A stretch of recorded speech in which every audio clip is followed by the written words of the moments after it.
So yun nga guys, no, good morning sa inyong lahat. Yan, may panibago na naman tayong gagawin dito, no. Meron tayo ditong wave arm 100, no. So ang gagawin nga pala natin dito guys, no, magpo-port and polish tayo. So stock port pa kasi to, no. Ipo-port and polish natin yung cylinder head. So yan, itong motor na to guys, no, naka 53 na. Yan, naka 53 mm na ano yan, na block. So yan, bago na yung block niya, tapos naka racing cams na rin to, no, 6.8. So yan, so stock carb nga lang to, no. So gagawin natin dito, ipoport natin, tapos papalitan natin ng magneto kit. May tagas na daw yung ilalim. So yan, so bago nga pala natin ito umpisahan guys, no, kung bago ka pala sa aking YouTube channel, please like and subscribe, at huwag mo na rin kalimutan i-hit na notification bell para lagi kang update sa mga video ko i-upload. So yun lang guys, umpisa na natin, let's go.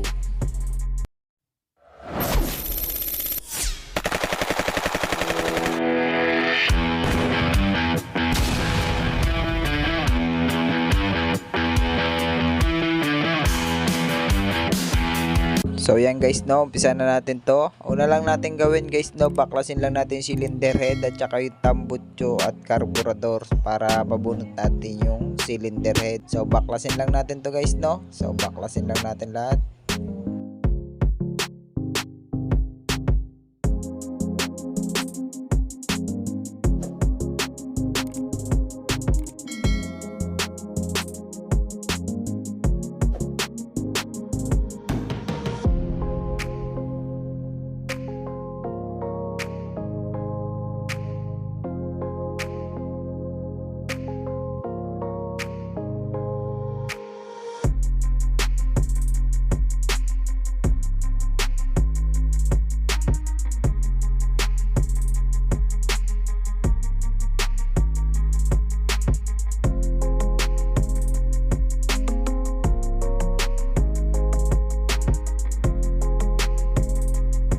So babaklasin lang din natin to guys, no, yung crankcase, no, para mapalitan natin na magneto kit.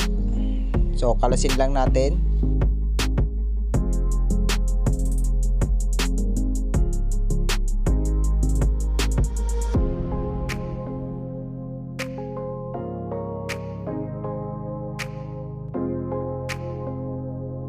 So yan, nabaklas na nga natin, no. Yan guys, kung makikita nyo naman yung ano, no, yung naglilik na nga yung langis, no. Yan, sira na yung magneto kit nito, no.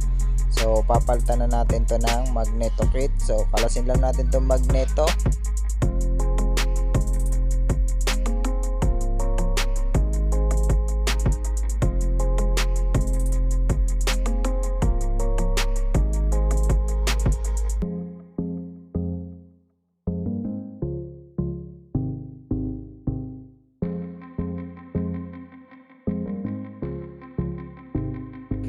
So yan guys, no, nakalas na nga natin, no. So kalasin lang natin to starter gear na to, no. So tanggalin lang natin yung kunya, at para matanggal natin yung starter gear, yan, tanggalan natin. So ito nga pala yung oil seal na sira, no. Yan, bali isang set na magneto kit na yung papabili natin, no. So tanggalin lang natin to. So mamaya natin kakabit yung ano, no, lilinisin natin to lahat. Unahin muna natin mag-port. So tatanggalin muna natin yung cylinder head. So kalasin lang natin to cylinder head, no, para ma-port na natin.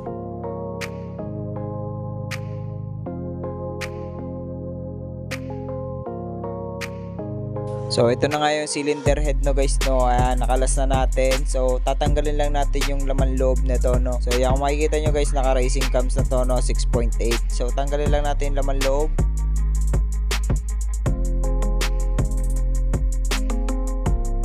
So yan guys, natanggal ko na yung laman loob. Yeah, stock port pa siya, no. So ipo-port natin to, intake at saka yung exhaust. So yan. So unan muna natin gawin, linisan muna natin to, no.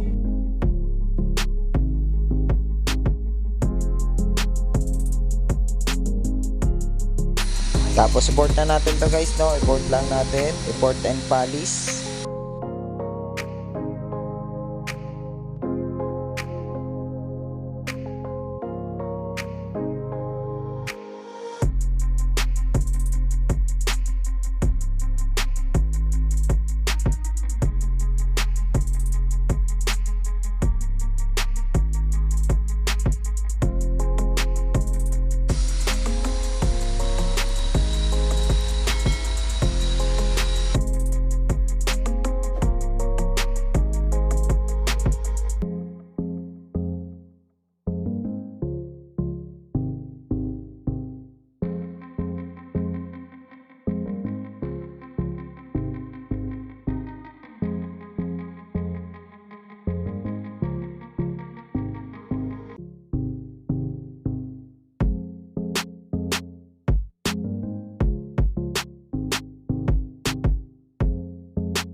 ito na nga guys no, tapos na tayo mag-port no. So susunod naman natin, ipapalis naman natin to. Kikinisin natin no, gagamit tayo ng liha. Ayan, i-port na natin yung exhaust at saka yung intake.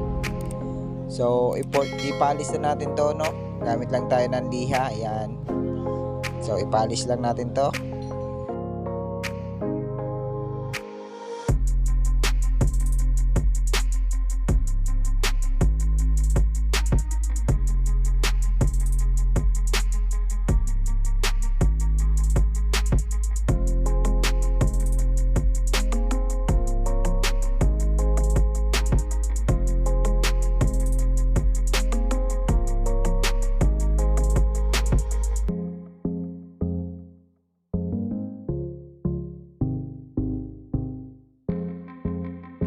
So ito na nga guys no, tapos na tayo mag-polish. Yan, nalinis na natin at makinis na siya. Yan.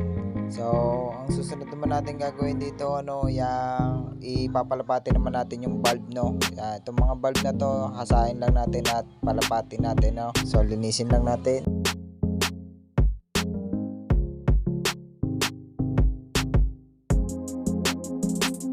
So yan, nalinis ko na yung mga bulb. So susunod naman natin, papalapatin naman natin yung bulb no. So hahasain na natin to, gamit lang tayo ng grinding compound.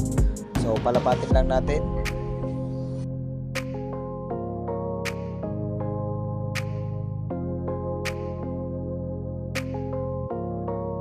So ayan nga guys, no, napalapat na nga natin yung mga bulb no.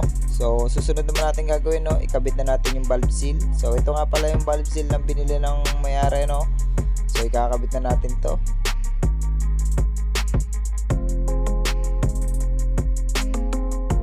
So andito na nga rin pala yung magneto kit no. Ayan, ito yung ikakabit natin magneto kit. So dapat pag bumili kayo ng magneto kit guys no, ayan, kasukat dapat no. So ito nga pala yung pang XRM 110. So pares lang din naman ng pang Wave 100 to no, yung pang XRM 110 na magneto kit. So ito nga pala guys, itatlo na no, mamimili kayo dyan kung ano ikakabit nyo. Syempre pipiliin ko dito itong maliit. So ito yung kasukat talaga ng magneto kit na to no, pang Wave 100 at saka pang XRM, isa lang yan guys no. So ito yung mga ikakabit natin magneto kit no. Ito isang set niya, may mga o-ring niya, may dalawang maliit na o-ring. Tapos ikakabit na nga pala natin to lahat no. So ikabit lang natin lahat.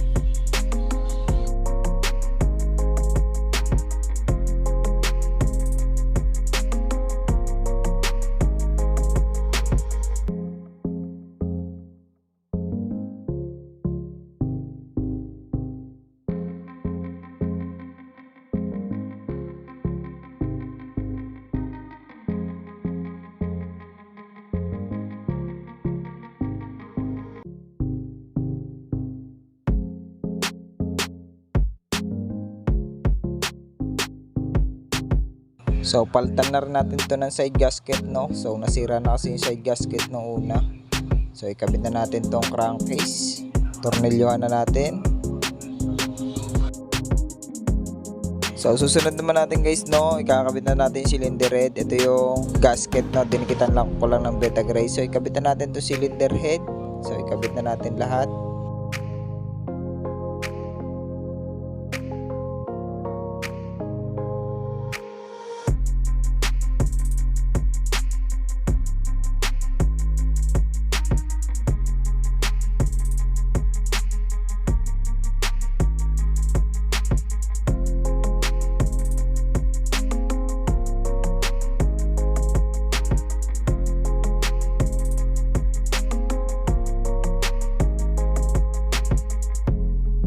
So ayan nga guys no, naikabit na nga natin. So papaandarin na natin to no, start lang natin. So start natin.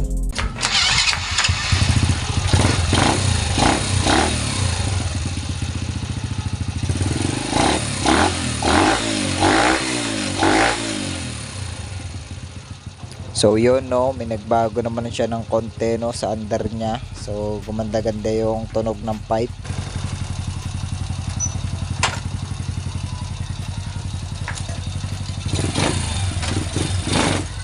So yan guys no, okay na no. So guys, hindi ko nga pala ito mabibideo ang pag finish dito sa labas na wala kasi ako tigawak ng cellphone lang kasi ang gamit ko no. So yan, goods na yung ating Wave 100. So ikabit na natin yung kaha. So ito na nga guys, no, kinabit ko na yung kaha, no. So i-revolution lang natin, no.